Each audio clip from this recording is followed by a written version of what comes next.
15장의 저항을 그리고 문제를 해결하는 방법은 흐르는 강물에서 가만히 서 있을 수 있지만은 인간 세상에서는 그럴 수가 없다. 일본 속담에 앞에서 우리는 모델링하는 법, 바람직한 결과를 낳는 인간 행동의 결정적인 패턴을 도출하는 법, 우리의 삶을 통제하기 위해서 행동을 통제하는 법을 배웠다.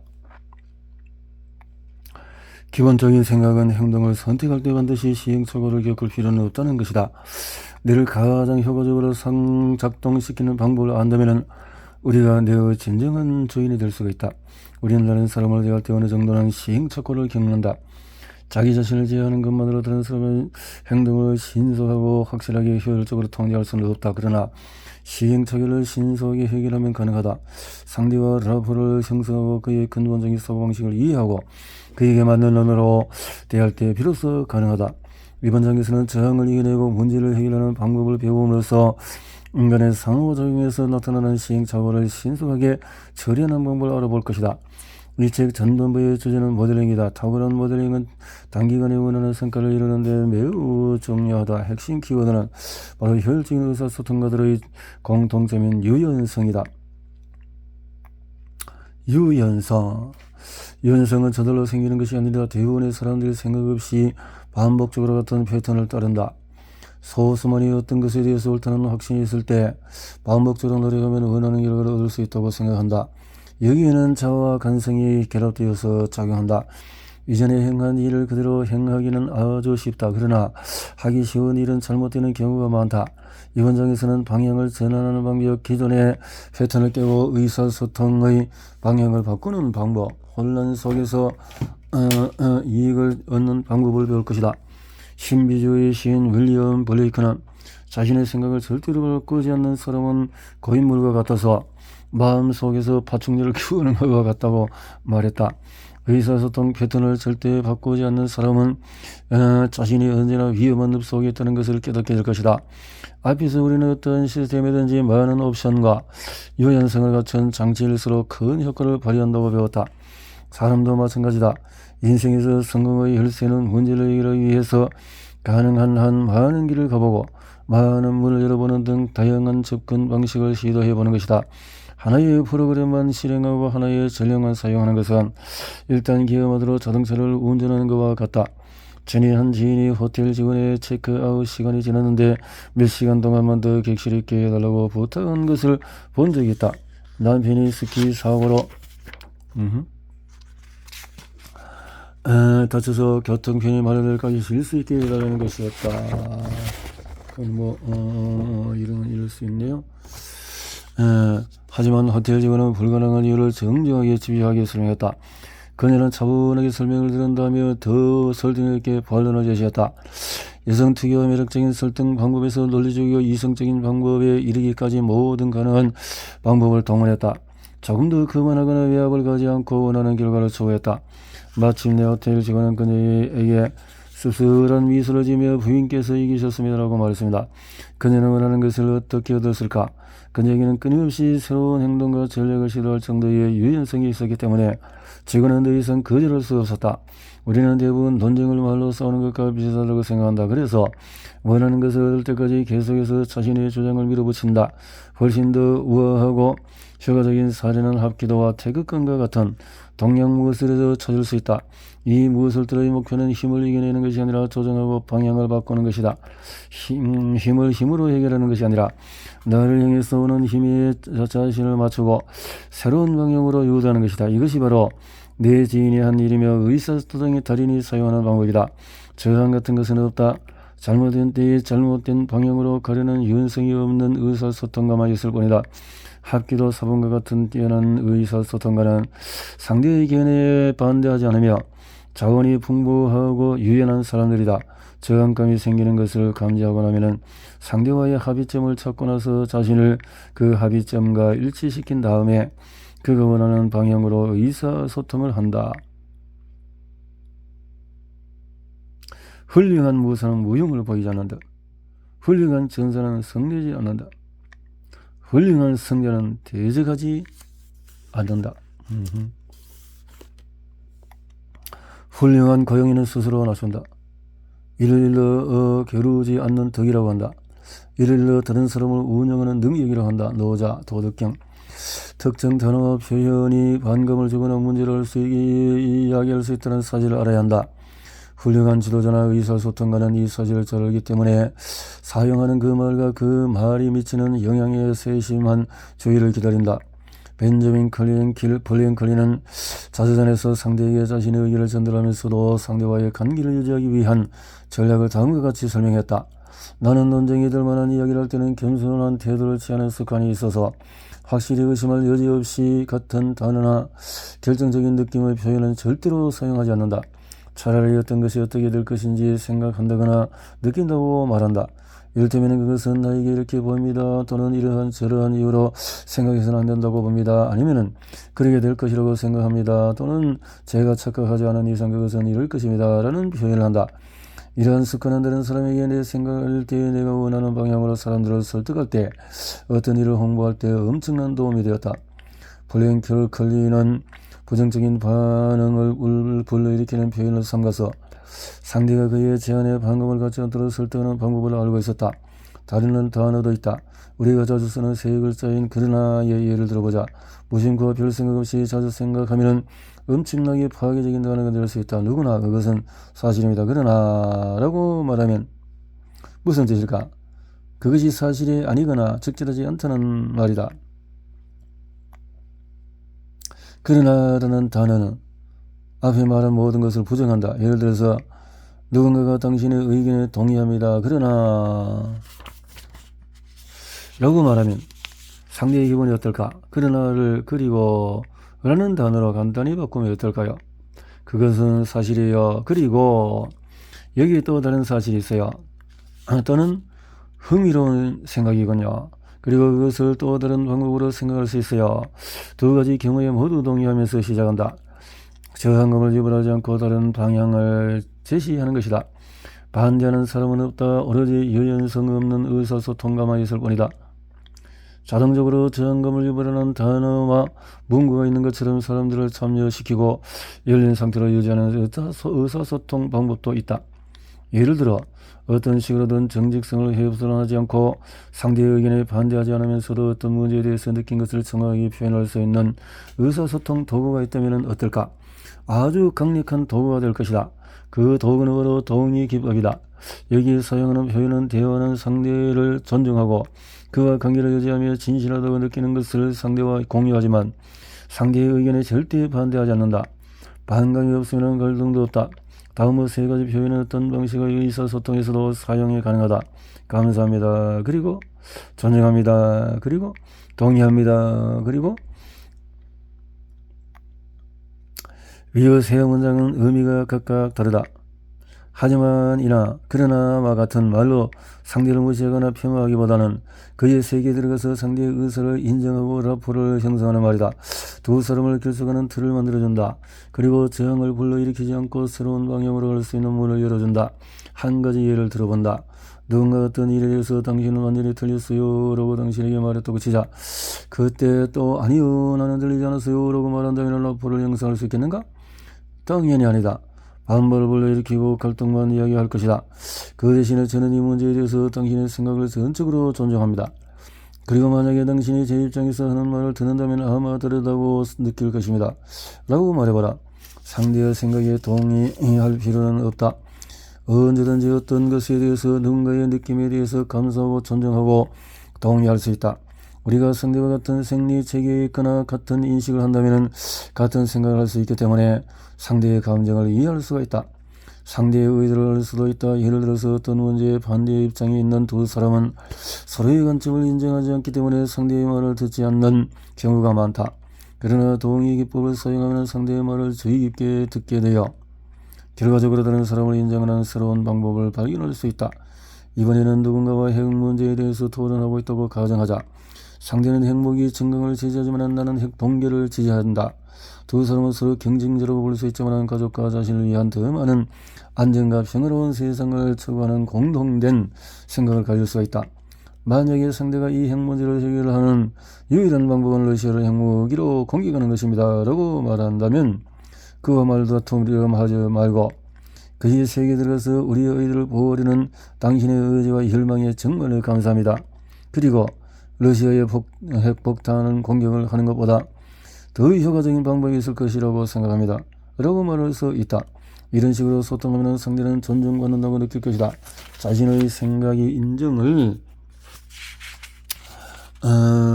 전달되었다고 생각하기 때문에 싸우려고 하지 않는다. 의견을 들어내지 않으면서 동시에 새로운 가능성이 제기된 것이다. 이 공식은 누구에게나 적용할 수 있다. 상대가 뭐라고 말하든지 우리는 감사하고 존중하고 동의할 부분을 찾아낼 수 있다. 우리는 싸우려는 의사가 없기 때문에 상대도 우리와 싸울 수 없는 것이다. 자신의 견해를 지나치게 고집하는 사람은 자신에게 동의하는 사람이 거의 없다는 것을 알게 될 것이다. 노자. 나는 세미나의 참석자에게 간단한 실습을 시키는데 대부분이 이것이 오랫동안의 기억에 남는다고 말한다.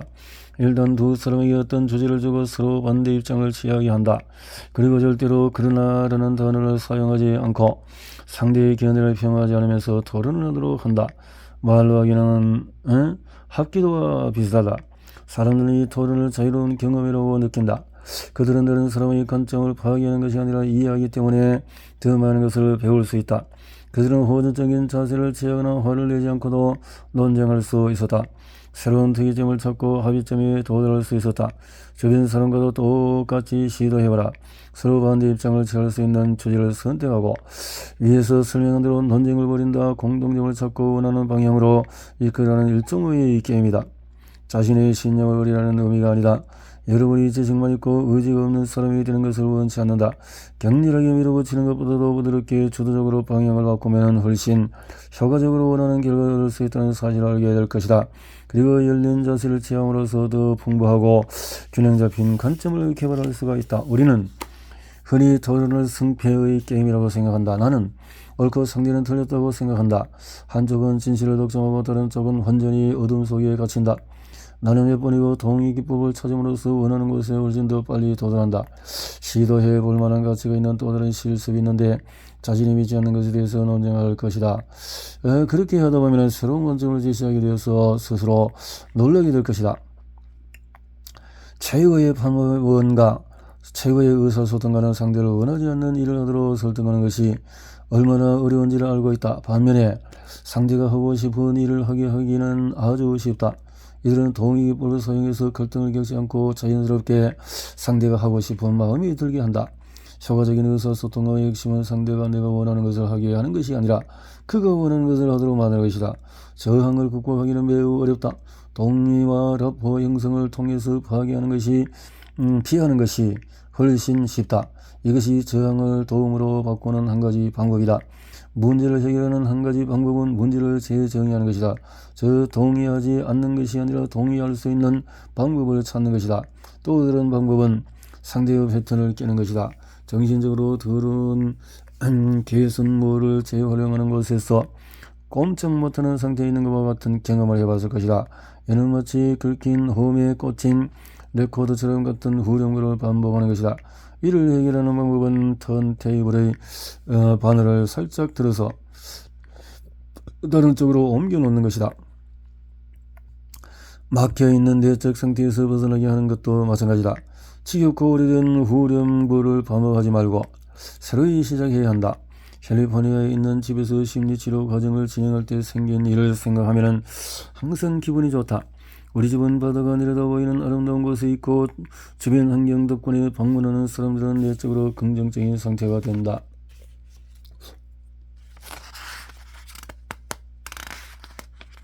나는 집의 작은 탑에서 즐거운 마음으로 그들을 바라본다. 그들이 우리 집으로 차를 타고 와서 내리고 들뜬 표정으로 주변을 보며 현관으로 가는 것을 볼 수 있다. 주변을 둘러보고 활기차고 긍정적인 생각의 상태가 되는 것이 분명하다. 그럼 무슨 일이 벌어질까? 사람들은 위층으로 올라오고 우리는 잠시 대화를 나눈다. 모든 것이 즐겁고 긍정적이다. 그리고 나는 이렇게 말한다. 여러분 오늘 무슨 일로 여기 오셨어요? 이 질문에 사람들은 곧바로 어깨가 척 늘어지고 앞면 근육이 처지고 호흡이 가빠지는 것을 볼 수 있다. 슬픔에 빠진 의지로 각자의 사연을 이야기하면서 불안한 내적 상태로 바뀌어진 것이다. 이러한 패턴에 대처하는 가장 좋은 방법은 그 패턴이 얼마나 쉽게 깨어지는지 보여주는 것이다. 이때 내가 하는 일은 대부분이 거의 화가 난 듯한 은짠하면서도 아주 강한 어조로 여기 좀 보세요. 우리는 아직 시작도 안 해서요 라고 말하는 것이다. 그러면 어떤 일이 일어날까? 사람들은 즉시 죄송해요 라고 말하고 또 보러보지 않고 평소 호흡 자세의 표정으로 돌아간다. 원래의 상태로 돌아가는 것이다. 메시지가 크고 명확하게 전달된다. 그들은 이미 좋은 내적 상태로 가는 방법을 알고 있다. 어떻게 하면 내적 상태에 빠지는지에 대해서 알고 있다. 그들은 자신의 행동을 즉시 바꾸기 위해서 생리체계와 내적 표정을 바꾸면서 내적 상태를 변화시킬 수 있는 도구를 갖고 있다. 얼마나 빨리 내적 상태를 바꿀 수 있을까? 순식간이다. 나는 상대를 혼란스럽게 하는 것이 패턴을 차단하는 가장 좋은 방법 중에 하나라는 것을 알게 되었다. 사람들은 달리 어떻게 생각해야 할지를 모르기 때문에 패턴에 빠지는 것이다. 자신을 괴롭히는 것이 무엇인지를 알게 될 것이라고 생각하기 때문에 불이 졌고 우울해진다. 이것은 주의를 끌고 자원을 사용하면서 그들의 내적 상태를 바꾸는 최선의 방법이다. 그들 나름대로 최선의 방법으로 문제를 중심에 두고 내적 상태를 바꾸는 것이다. 만약 우리 주위에 그런 사람이 있다면 어떻게 대응할 것인가? 그렇다. 그가 원하는 대로 할 수 있다. 마주 앉아서 민감하고 고뇌에 찬 이야기를 함께 나눌 수 있다. 이러려면 일시적으로 그의 기분은 좋아질 수 있지만 안 좋은 패턴을 강화할 수도 있다. 그가 계속해서 우울한 상태로 있으면 남들에게 큰 관심을 받을 것이라고 말해주는 것과 마찬가지다. 만약에 다른 식으로 행동한다면? 간지럼을 태우거나 개가 짖듯이 소리를 지른다면 어떻게 될까? 그가 어떻게 반응해야 할지 몰라 당황할 것이다. 그리고 이런 혼란이나 웃음 속에서 그의 경험을 인식하는 방식에 대한 새로운 패턴이 나타날 것이다. 분명히 우리는 대화할 상대나 친구가 필요할 때가 있다. 슬픔과 고통의 이야기를 경청해 줄 사람이 필요하다. 하지만 내가 말하려는 것은 그렇게 하면은 현재의 패턴이나 내적인 상태의 파괴적인 행동이 반복된다는 것이다. 이 패턴이 강화될수록 더 큰 피해를 입을 수 있다. 진짜 목적은 사람들에게 기존의 패턴과 행동을 바꿀 수 있다는 사실을 알려주는 것이다. 자신은 나무 위에 걸려 있는 공이라고 생각하고 다른 누군가에게 공을 내려줄 때까지 기다린다면 그에 맞게 행동하게 된다. 하지만 자신이 통제권을 갖고 있고 스스로 패턴을 바꿀 수 있다고 믿는다면 그렇게 될 것이다. 하지만 어려운 점은 우리가 사는 사회에서는 그렇게 하지 못한다는 것이다. 우리의 행동과 내적 상태를 통제하지 못하고 감정도 조절하지 못한다. 우리 역시 생각이나 행동이 어린 시절 트라우마나 또 격렬한 감정 같은 것에 좌우된다는 치료 모델을 채택해왔다. 그러나 여기서 배우고자 하는 것은 어떤 패턴이든지 즉시 중단시키고 바꿀 수 있다는 것이다.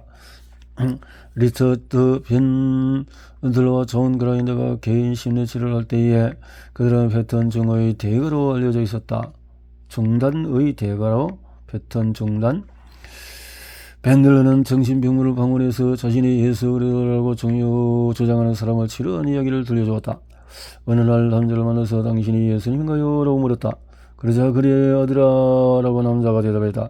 그 말을 듣고 벤들러는 잠시 후에 돌아오겠습니다 라고 말했다. 이 행동이 그 남자를 약간 혼란스럽게 만들었다. 3, 4분 정도 후에 벤들러는 줄자를 들고 왔다. 남자에게 팔을 보지라고 하고 팔길을 잰 다음에 머리부터 발끝까지의 키를 재었다. 그리고 치료실을 나갔다. 그러자 예수라고 주장하는 사람은 조금 걱정이 되는 것 같았다.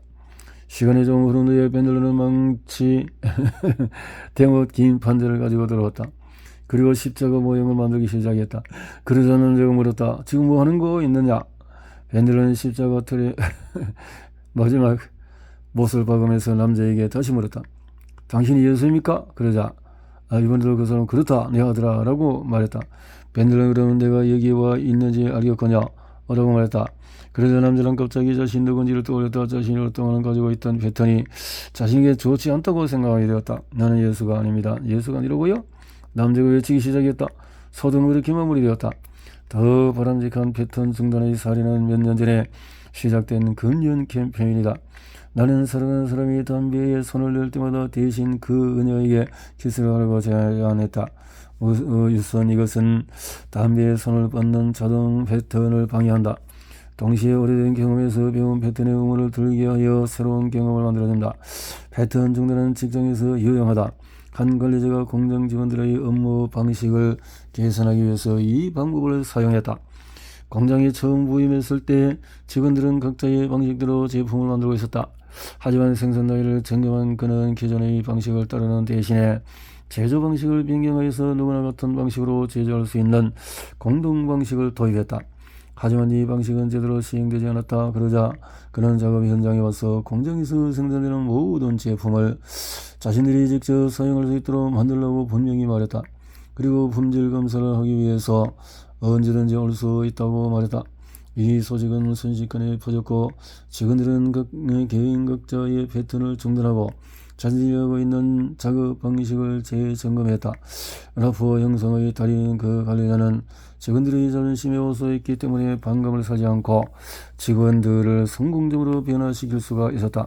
패턴 중단은 정치에서 특히 유용하게 사용할 수가 있다. 루이지애나에서 일어난 일이 좋은 사례다. 주의회 의원인 케빈 라일라는 루이지애나에 있는 대학들을 위해 예산을 더 많이 확보하고자 입법 회기 동안에 계속 로비를 했다. 하지만 모든 노력이 헛되었다. 예산이 적으로 책정되지 않은 것이다. 그가 화가 나서 쿵쿵거리며 주청서 밖을 나오자 한 기자가 그의 생각을 물었다. 그는 루이지애나가 바나마 공화국에 불과하다고 공개적으로 비난했다. 그리고 나서 우리가 해야 할 일을 파산을 선언하고 연방에서 탈퇴하고 외국에 차관을 신청하는 것입니다. 루이지애나는 문명률과 미호모 등에서 선두를 달리고 있지만 교육에서는 꼴찌입니다라고 말했다. 그의 발언은 정치적인 발언 수준을 훨씬 뛰어넘었기 때문에 처음에는 엄청난 비난을 받았다. 그러나 그는 곧 영웅이 되었다. 한 번의 일변으로 교육 예산에 대한 주정부 사람들의 사고를 바꿨기 때문이다. 정치 활동을 하면서 열심히 노력하는 것보다도 더 큰 성과를 올리는 것이다.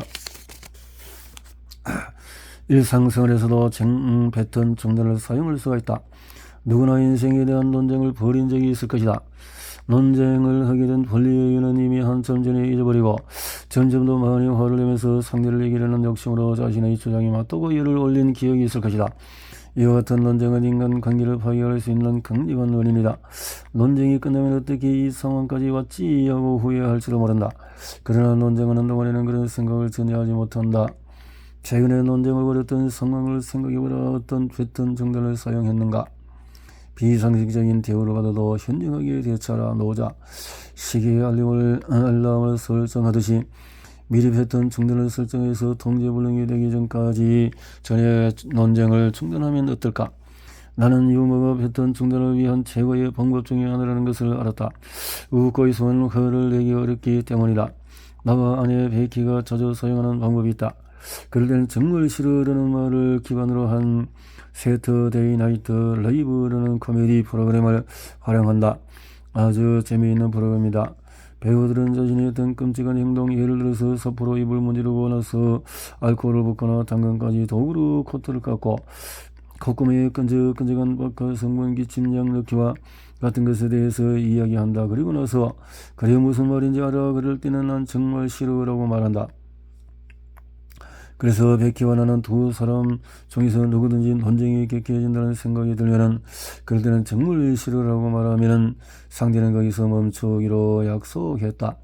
이렇게 하면은 서로를 웃게 만드는 무언가를 생각하게 함으로써 우리가 부정적인 내적 상태에서 깨어나오게 한다. 또한 그렇게 하는 것을 싫어한다는 것을 상기시켜준다. 인간 능력의 한계를 넓히는 행위, 즉 인간이 할 수 없다고 생각한 것을 할 수 있음을 보여주는 행위는 모두 가치가 있다. 벤 존슨. 이번 장에서 다룰 두 가지 개념이 있는데 둘 다 우리가 알고 있는 것들과 완전히 다르다. 첫 번째 개념은 힘이 아닌 협의로 더 잘 설득할 수 있다는 것이다. 우리는 경쟁사회에 살고 있어서 마치 모든 상호작용이 둘 다 있어야 하는 것처럼 승자와 패자를 명확하게 구분해야 한다고 생각한다. 예전에 등장한 밥골바위가 차라리 싸우겠다라는 담배 광고 문구를 기억하는가? 광고 속에서 모델들은 무슨 일이 있어도 자신의 신념을 지키겠다는 징표로 검게 멍이든 눈을 자랑스럽게 뽐낸다. 그러나 의사소통에 대해서 내가 아는 지식을 모두 동원해도 경쟁 방식의 광고에는 한계가 있다고 할 수밖에 없다. 나는 앞에서 러포 형성의 마법과 그것이 개인의 능력을 발휘하는 것에 대해서 이야기했다. 누군가를 경쟁자 또는 정복해야 할 대상으로 본다면 정반대의 잘못된 틀에서 시작하는 것이다. 내가 아는 한 원활한 의사소통을 위해서는 충돌이 아닌 합의를 기반으로 쌓아가야 하며 저항이 아닌 통합으로 나아가야 한다. 말은 쉽다고 생각할 수 있겠지만 의식적이고 일관된 인식으로 의사소통 패턴을 변경할 수도 있다. 두 번째 개념은 우리의 행동 패턴에 대해서 지어지지 않도록 각인되어 있지 않다는 점이다. 자신에게 소속화한다고 해서 어떤 정신질환으로 고통받는 것이 아니다. 그저 끔찍한 패턴을 계속 반복할 뿐이다. 우리의 행동 패턴은 다른 사람들과의 관계를 맺는 방식이거나 그냥 우리가 그렇게 생각하는 방식일지도 모른다. 해결책은 그냥 패턴을 중단하고 하던 일을 멈추고 새로운 것을 시도하는 것이다. 우리는 기억조차 희미한 개인의 트라우마에 매달려 있는 로봇이 아니다. 좋아하지 않는 일을 하고 있다면 이를 인식하고 바꾸면 된다. 성경에서는 무엇이라고 말하는가? 우리는 한순간에 바뀔 것이다. 눈 깜짝할 사이에 우리가 원하는 대로 될 것이다. 두 가지 개념 모두 공통된 기반은 유연성이라는 개념이다. 퍼즐을 맞추는데 문제가 있는데 같은 해결책을 되풀이해서 시도하면 원하는 결과를 얻지 못할 것이다. 새로운 것을 바꾸고 그것에 적응하고 실험해보고 다시 새로운 것을 시도할 수 있을 정도의 유연성이 있어야 문제를 해결할 수가 있다.